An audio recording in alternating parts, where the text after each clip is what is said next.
The massive Galactic assembly hall stretched for miles in every direction, its crystal walls reflecting the light from thousands of different star systems. Representatives from across the galaxy had gathered for what many believed would be just another routine meeting. But as Ambassador Velthar of the Crimson Empire stepped up to the central podium, the atmosphere changed completely. Velthar was known throughout the galaxy as a careful, methodical leader who never spoke without solid evidence. His red skin gleamed under the assembly lights as he activated the massive holographic display above the chamber. What appeared next made every single representative lean forward in their seats. 200 years of galactic warfare data floated in the air like a three-dimensional map of conflict. Each war was marked with different colors, showing which civilizations fought, where battles took place, and most importantly, who won. The data was beautiful in its complexity, but terrifying in its implications. Fellow representatives, Velthar began, his voice carrying clearly through the vast chamber. What you see before you represents every major galactic conflict from the past 2 centuries. I have spent the last 5 years analyzing this data with my team of military historians and statisticians. He gestured to the floating display, and certain conflicts began to glow brighter than others. Notice these 17 wars. Each one involved multiple civilizations, lasted several years, and determined the fate of entire star systems. But they all share one impossible characteristic. The chamber was so quiet, you could hear the gentle hum of the life support systems. Representatives from dozens of different species watched as Velthar highlighted specific battles within each conflict. In every single one of these 17 major wars, whichever side humanity chose to support achieved complete victory, not partial victory, not negotiated peace, total, decisive victory. Counselor Nixara from the Silver Coalition, her blue, crystalline body catching the light, leaned forward with obvious concern. Ambassador Velthar, surely this could be explained by superior human military technology. Perhaps their weapons and ships are more advanced than we realized. This question had been on everyone's mind. Humanity was relatively new to galactic politics, having joined the community only 300 years ago.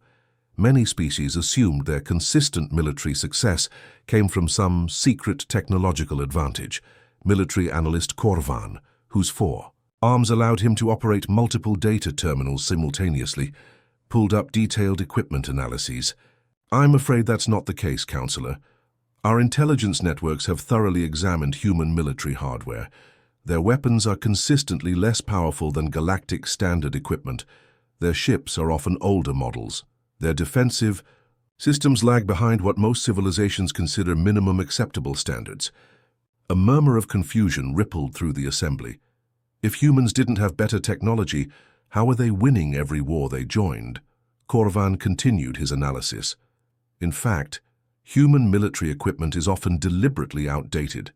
They seem to prefer using older, less efficient weapons, even when newer technology is available to them. This makes their consistent victory record even more puzzling. Representative Kyle Andra from the Peaceful Worlds Federation raised one of her tentacles. Perhaps their tactics are superior. Maybe they have developed new strategies that other civilizations haven't learned yet.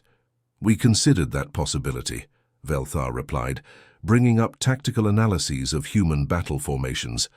Human military doctrine appears surprisingly conventional.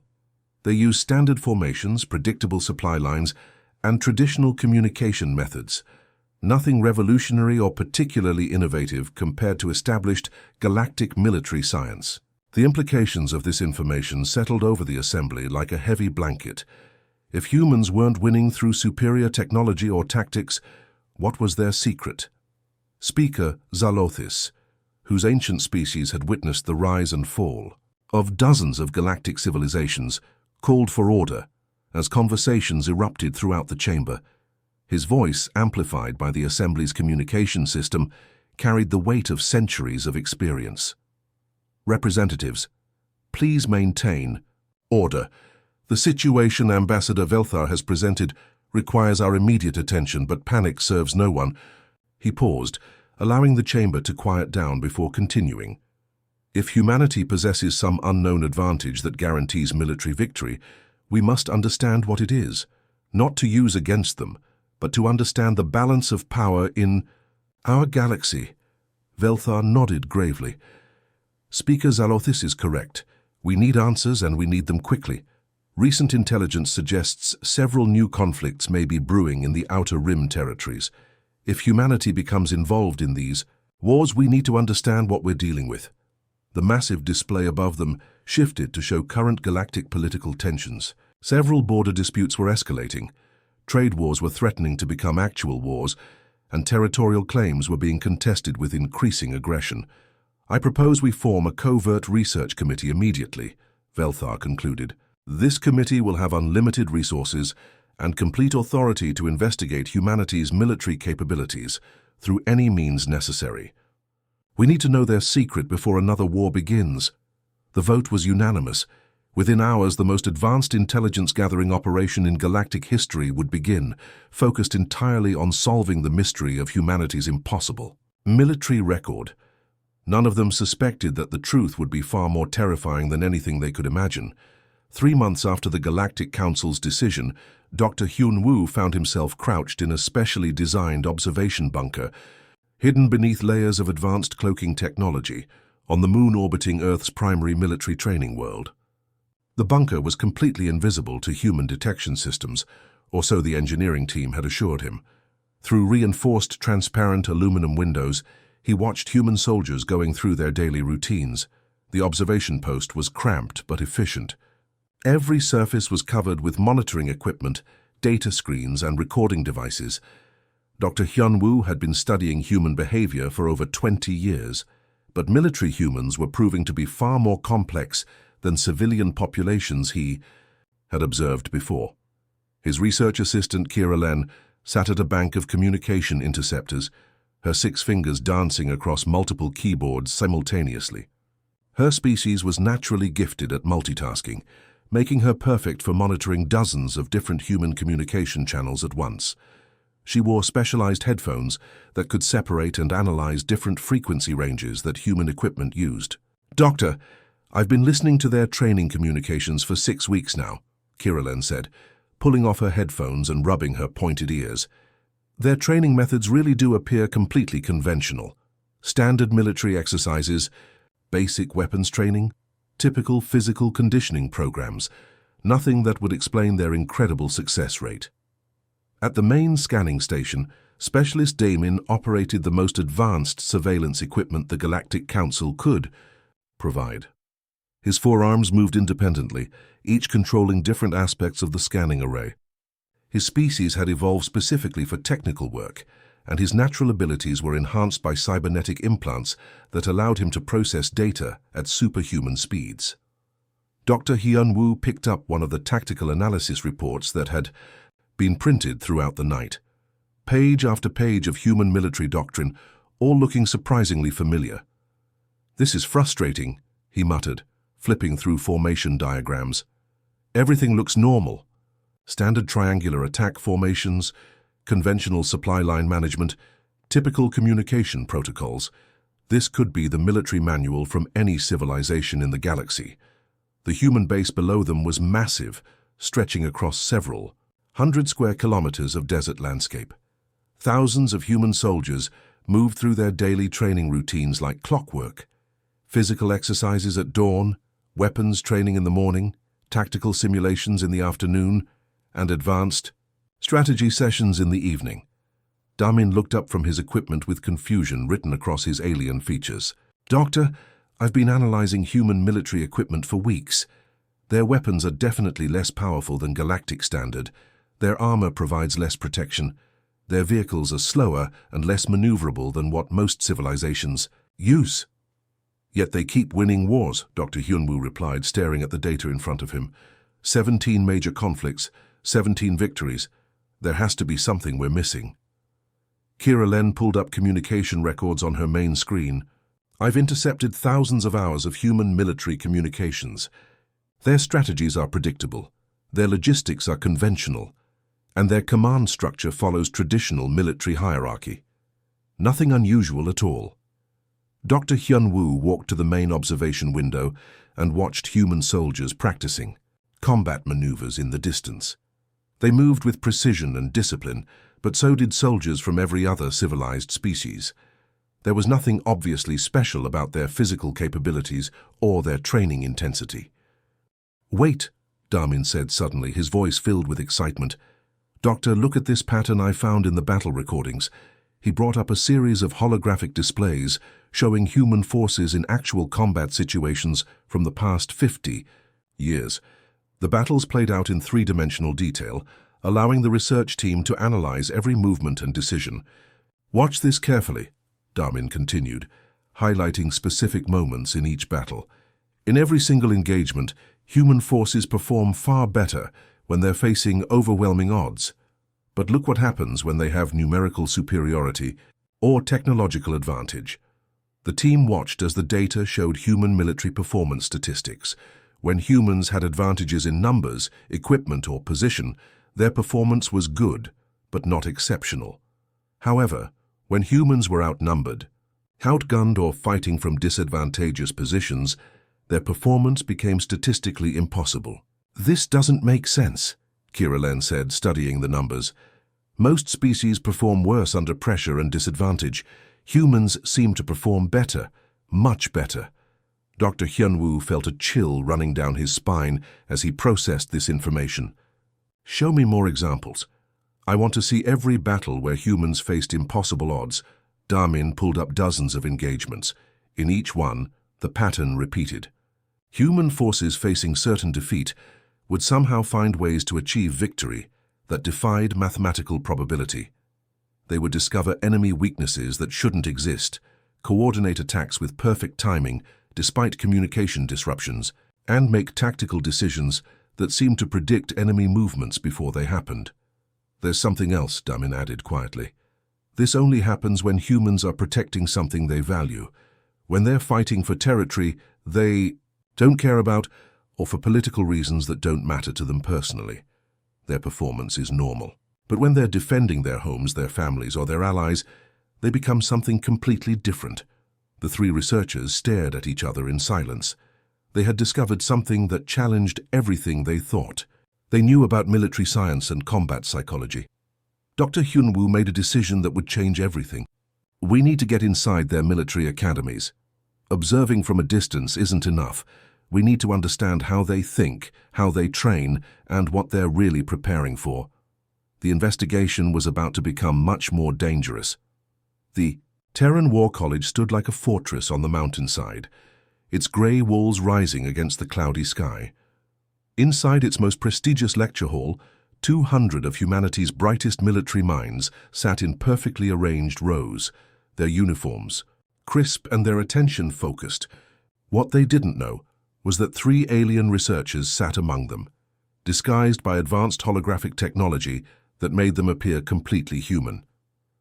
Dr. Hyunwoo adjusted his false human appearance nervously as he tried to blend in with the graduating cadets. The holographic disguise felt strange against his skin, but it was the only way to get close enough to understand human military thinking. Beside him, Kira and Darmin sat equally disguised, their recording equipment hidden within fake human clothing and accessories. Commander So Young entered the lecture hall with the confident stride of someone who had seen real combat.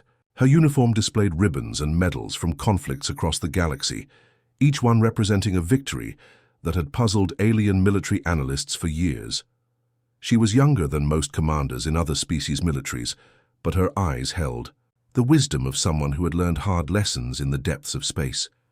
The massive display screen at the front of the hall flickered to life, showing a 3-dimensional map of the Kepler star system. The cadets leaned forward with interest, knowing that the Kepler campaign was considered one of humanity's most brilliant military victories, even though it had seemed like certain defeat at the time. "Today we examine the Kepler campaign, Commander," So Young began, her voice carrying clearly through the hall's advanced acoustics.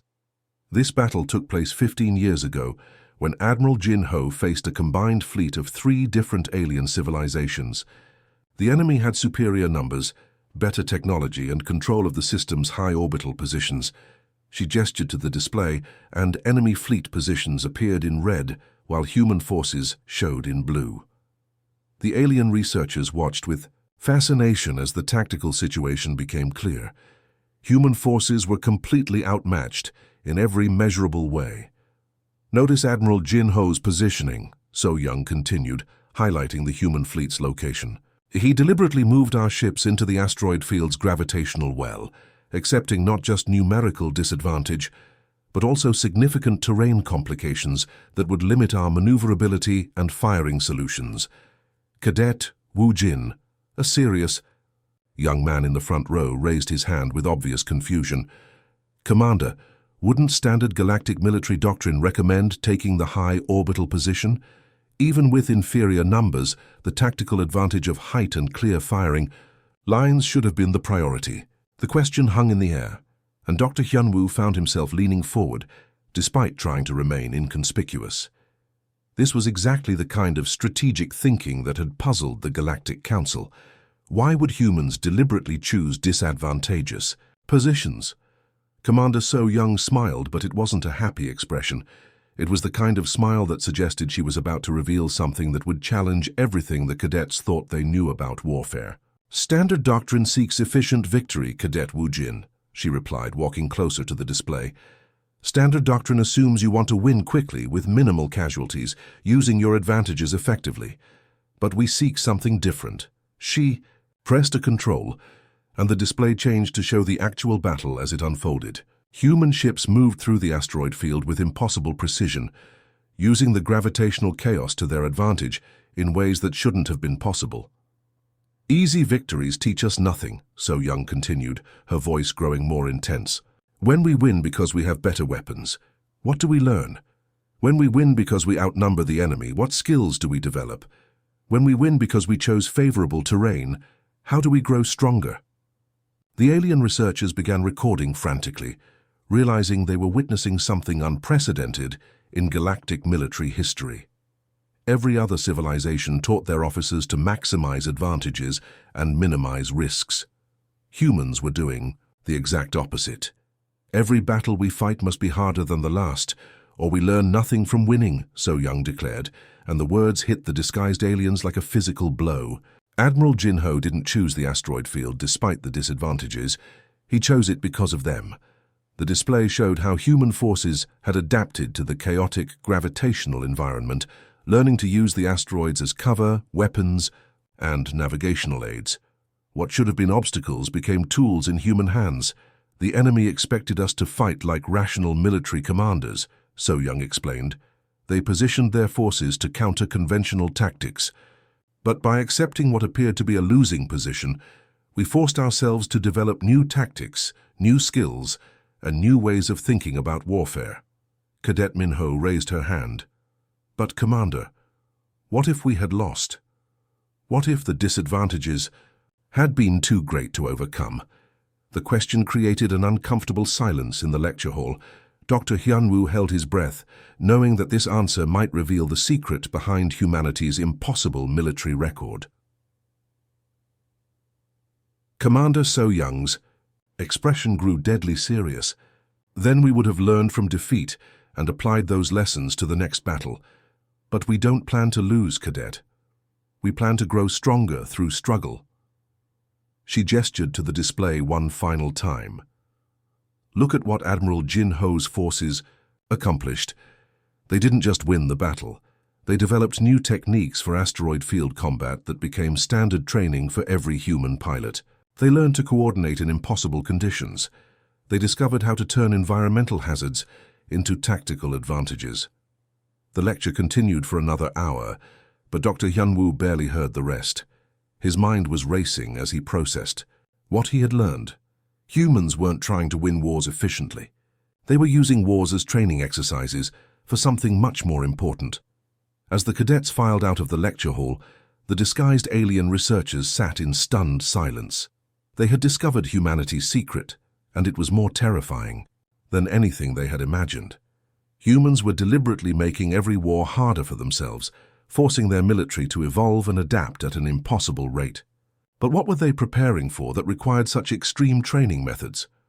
The human military archives were buried 3 kilometers beneath the surface of Luna, protected by security systems that would have impressed even the most paranoid. Galactic civilizations, Dr. Hyunwoo and his team had spent weeks carefully infiltrating the facility, using forged credentials and holographic disguises that had fooled every scanner and guard they encountered. The archive chamber itself was massive, stretching in all directions like an underground city. Millions of data storage units lined the walls, each one containing classified information about humanity's military history, technological development, and strategic planning. The air hummed with the constant sound of cooling systems, working to protect the sensitive equipment. Damin's 4 arms moved across multiple access terminals simultaneously, his cybernetic implants allowing him to process security protocols faster than human systems could detect. "I'm in," he whispered, his voice barely audible in the vast chamber. Accessing the highest classification levels now. What appeared on their screens made all 3 researchers step back in shock. Files labeled Project Great Filter contained information that challenged everything they thought they knew about galactic history. The documents were organized with military precision, dating back over 2 centuries to humanity's first deep space exploration missions. "Look at this," Damin said, his voice trembling as he highlighted a series of astronomical surveys. "These are exploration reports from 17 different star systems, all containing advanced civilizations that went extinct thousands of years ago." The photographs that accompanied the reports were haunting. Each showed the remains of once great cities, now reduced to twisted metal and radioactive glass. Massive structures that must have housed millions of beings lay in ruins, their architecture suggesting technological advancement far beyond what most current galactic civilizations had achieved. Dr. Hyunwoo leaned closer to study the destruction patterns. "Every single one shows identical damage," he observed, his scientific mind trying to process the implications. These weren't natural disasters or internal conflicts. Something specific did this to all of them. Kiralen pulled up more detailed analyses on her portable scanner. "Doctor, the radiation signatures are all the same. Whatever weapon caused this destruction, it was used on every single one of these worlds.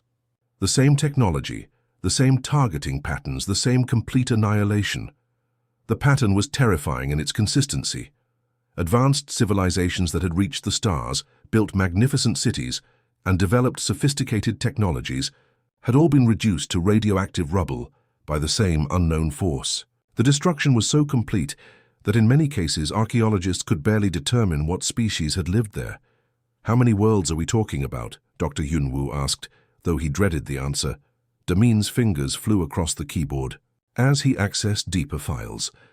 According to human surveys, they found evidence of this destruction pattern on over 3,000 worlds across the galaxy.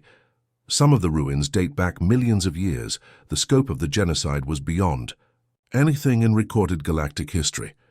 Whatever had destroyed these civilizations had been systematically eliminating advanced life for eons, moving through the galaxy like a cosmic plague that left nothing but death in its wake. A new document appeared on screen, stamped with the highest levels of human military classification. It was a memo from Admiral Minjun, dated just 3 months ago. Dr. Hyunwoo read it aloud, his voice growing quieter with each word. Strategic Analysis Report. Current galactic conflicts serve as increasingly difficult training scenarios for human military forces. Each engagement must challenge our capabilities beyond previous limits. Intelligence indicates the Great Filter entity is returning from deep space. Conservative estimates suggest we have 47 years to achieve maximum military readiness. The 3 researchers stared at each other in stunned silence. Everything they had observed about human military strategy suddenly made horrible sense. Humans weren't using galactic wars to conquer or expand their territory. They were using them as practice for fighting something that had already destroyed thousands of advanced civilizations. "They know," Kiralen whispered. "Humans have known about this threat for centuries, and they've been preparing for it by making themselves stronger through every conflict they fight." Dr. Hyunwoo felt sick as he realized the implications. Every time we've asked for human military assistance, every time they've joined our wars and helped us achieve victory, they've been using us as training partners for their real war. More documents revealed the depth of human preparation. Military exercises designed around fighting technologically superior enemies. Tactical training focused on surviving impossible odds. Psychological conditioning to maintain fighting effectiveness when facing extinction-level threats. Everything was designed around preparing for an enemy that could destroy entire civilizations. Darmin discovered weapon development files that showed humans had been reverse engineering technology from the destroyed worlds, trying to understand both the weapons that had failed to stop the Great Filter and the weapons that had caused such complete destruction. "Look at these deep space monitoring stations," he said, bringing up construction reports. "Humans have been building early warning systems throughout the galaxy for decades. They're not just preparing to fight this thing, they're trying to detect when it returns." Suddenly, Kiralen's portable scanner began beeping urgently. "Security alert," she hissed. "Human forces are approaching this section. We need to leave now." As they prepared to evacuate, one final document flashed onto the screen. It was an astronomical report dated just 1 week ago, showing massive energy signatures detected at the galaxy's outer rim. The readings were unlike anything in the database, except for one thing: they matched residual energy patterns found at the sites of destroyed civilizations. "It's already coming back," Dr. Hyunwoo said, his voice barely a whisper. "The Great Filter is returning, and humans have been preparing for this war for centuries." The sound of approaching footsteps echoed through the archive chamber as security forces closed in. The 3 researchers grabbed their equipment and fled through emergency exits, their minds reeling from what they had discovered. Humanity hadn't been fighting galactic wars for conquest or politics. They had been training for the war that would determine whether any civilization in the galaxy would survive what was coming from the darkness between the stars. The real war was about to begin. The human military headquarters on Earth's moon was unlike anything Dr. Hyunwoo had ever seen. The building stretched deep into the lunar surface, its corridors buzzing with activity as officers from every branch of human military service moved with urgent purpose. After their discovery in the EEE archives, the alien research team had been captured by human security forces within hours. But instead of imprisonment or interrogation, they had been escorted directly to the office of the highest-ranking military officer in human space. Admiral Yoonji's office was surprisingly simple for someone with such enormous responsibility. The walls displayed star charts and tactical analyses rather than decorative art. Her desk was covered with reports from across the galaxy, each one marked with classification levels that suggested information of the highest importance. She was younger than Dr. Hyunwoo had expected, perhaps in her 50s by human standards, but her eyes held the weight of someone who carried secrets that could affect the fate of every living being in the galaxy.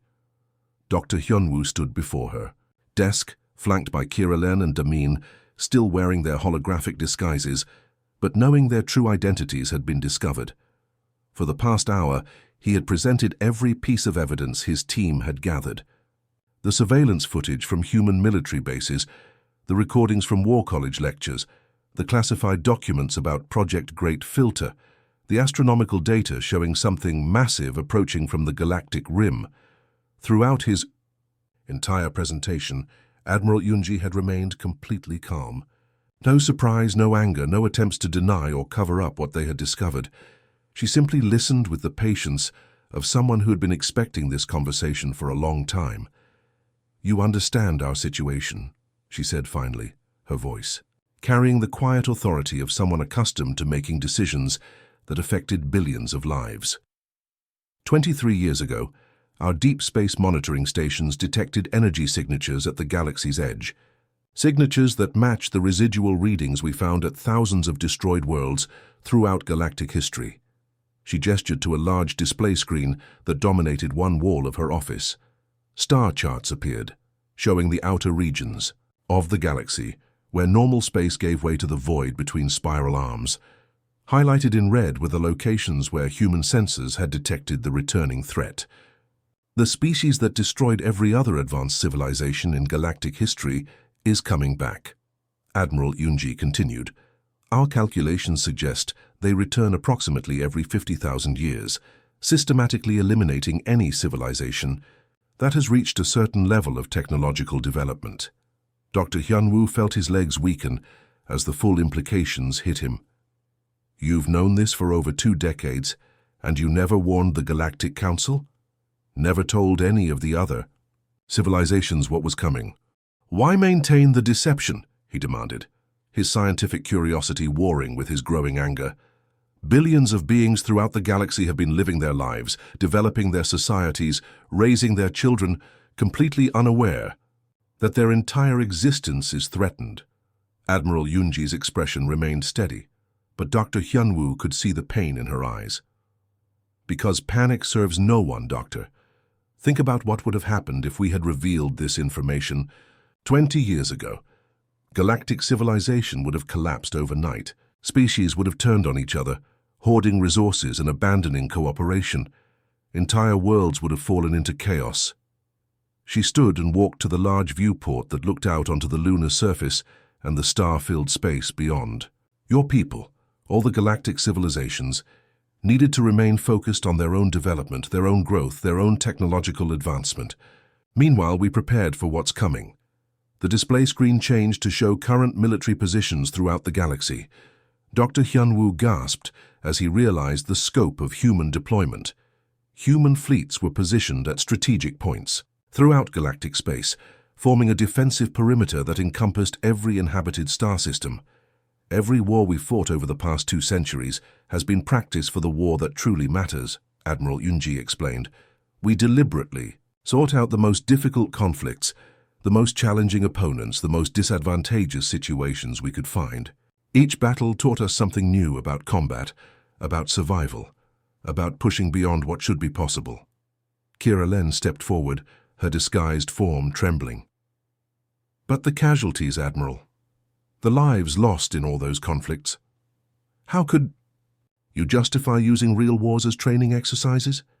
Because without that training, everyone dies when the real enemy arrives, Admiral Yunji replied without hesitation. Every human who died in those conflicts died fighting to protect not just humanity, but every living being in this galaxy. Their sacrifice had meaning because it made us stronger. Damin operated his scanner, analyzing the data streams flowing through the human military network. Admiral, your fleet positions. You're not just defending human space, you're defending everyone. That's correct, she confirmed. We never intended to win your wars easily, Dr. Hyunwoo. Easy victories would have taught us nothing. We needed to become strong enough to win the war that will determine whether any of us survive what's coming from the darkness between stars. The viewport behind her seemed to flicker, and Dr. Hyunwoo realized it wasn't a technical malfunction. Distant stars were actually being blocked by something enormous moving through space. Admiral Yunji noticed his gaze and nodded grimly. They're already here, Doctor. Our outer monitoring stations went silent 6 months ago. The Great Filter has returned, and they're moving toward the galactic core, destroying everything in their path, just as they have for millions of years. She turned to face the 3 alien researchers directly, her expression intense but not unkind. Now that you know our secret, Dr. Hyunwoo, the question becomes simple. Will your people help us fight for all our futures, or will you return to the Galactic Council and watch as panic destroys galactic civilization before the real enemy even arrives? Outside the viewport, more stars flickered and disappeared as something vast and terrible moved between them and the galactic core. The war that would determine the fate of every living being in the galaxy was about to begin, and humanity had spent centuries preparing to fight it alone. But now, they wouldn't have to.